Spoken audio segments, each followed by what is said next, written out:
di mana perempuan lebih sering mengalami osteoartritis daripada laki-laki. Ada juga faktor genetik.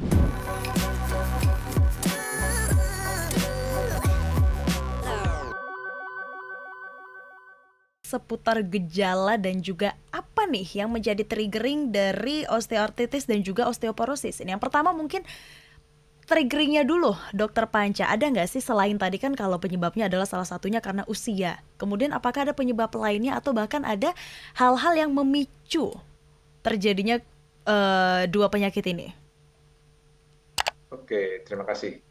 Jadi mungkin kita nggak bilang triggering ya, tapi kita lebih bilang faktor resikonya. Oke. Jadi faktor resikonya itu untuk osteoartritis ada yang bisa diubah dan ada yang tidak bisa diubah. Oke.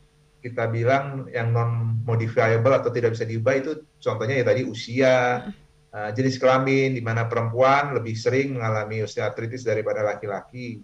Ada juga faktor genetik, ya biasanya yang tapi tidak terlalu dominan faktor genetik ini. Dan yang tadi ada penyakit rematik lain.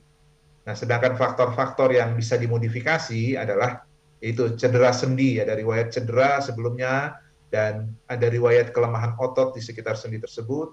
Dan yang paling sering adalah adanya obesitas atau kegemukan. Oke.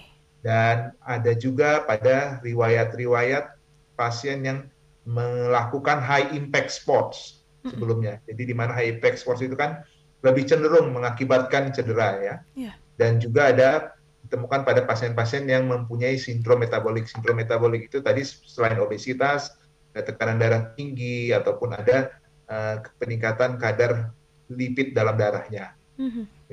Sedangkan untuk yang osteoporosis, faktor risikonya hampir sama sebenarnya. Ya usia, genetik juga ada, dan ras, terutama ras Asia dan Kaukasia itu lebih sering mengalami osteoporosis.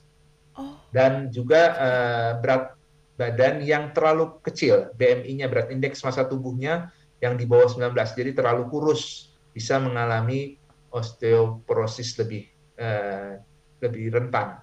Sedangkan yang bisa diubah itu adalah ya aktivitas yang jadi kurang beraktivitas, kurang asupan kalsium dan vitamin D, kurang ekspos terhadap sinar matahari, peningkatan konsumsi alkohol yang berlebihan atau kafein yang terlalu berlebihan, merokok salah satunya, dan penggunaan tadi yang saya bilang sebagai penggunaan steroid jangka panjang pada beberapa pasien yang mengalami penyakit tertentu membutuhkan pengobatan steroid jangka panjang. Itu harus dimonitor apakah tulangnya mengalami penurunan massa tulangnya. Oke, itu tadi adalah faktor risiko berarti kita menyebutnya ya, Dokter Panca ya. Kalau tadi kita udah kenal faktor resikonya, kemudian gejala-gejalanya apa aja nih dok? Karena kan tadi di segmen sebelumnya Dokter Panca juga sempat menyinggung kalau sebenarnya untuk gejalanya sendiri itu udah dirasakan di umur belasan, 20-an seperti itu, 18 sampai 20-an itu udah mulai terasa gejala-gejala awalnya. Tapi karena sering disepelekan ya Dokter Panca ya. Nah, gejala seperti apa sih, nyeri seperti apa sih yang awalnya ini, apakah semua nyeri kemudian kalau nyeri sendi atau nyeri pada tulang ini berarti nanti pasti osteoartritis atau osteoporosis, apakah seperti apa ini Dokter Panca? Oke, nyeri di sekitar sendi yang berat bila dengan aktivitas, biasanya kita berpikir itu merupakan suatu nyeri yang mungkin disebabkan oleh osteoartritis. Karena pada usia muda juga kita tetap tidak menyingkirkan nyeri-nyeri yang disebabkan oleh olahraga, cedera olahraga. Memang kan pada usia muda sering melakukan olahraga, itu bisa juga nyeri-nyeri akibat gangguan ligamen yang putus ataupun bantalan sendi yang robek, itu bisa juga. Dan selain itu pada osteoartritis biasanya di usia lanjut kita temukan adanya bengkak di sekitar sendi. Pembengkakan kita sebutnya joint swelling ya. Jadi agak lebih bengkak dibandingkan misalnya sisi yang normal ataupun orang-orang pada umumnya.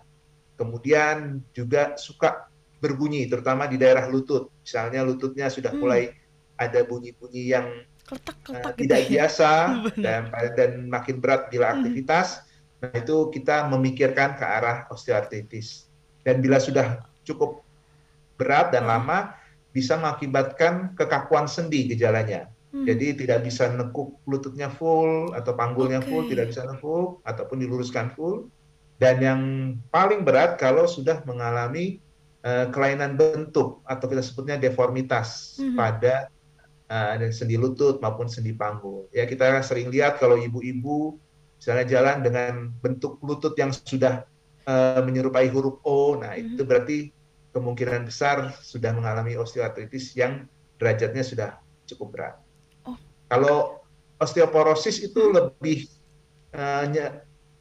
gejala klinisnya lebih tidak khas. Jadi nyeri tapi di sekitar semua tulang. Nah, makanya osteoporosis ini biasanya ketahuannya sudah terlambat. Jadi Oh, sudah oke. mengalami komplikasi dulu. Misalnya komplikasinya adalah patah tulang. Baru Mhm. ketahuan dia, oh ternyata dia mempunyai osteoporosis sebelumnya. Karena baru dicek semuanya jadi tulangnya ya, Dokter Panca ya? Betul.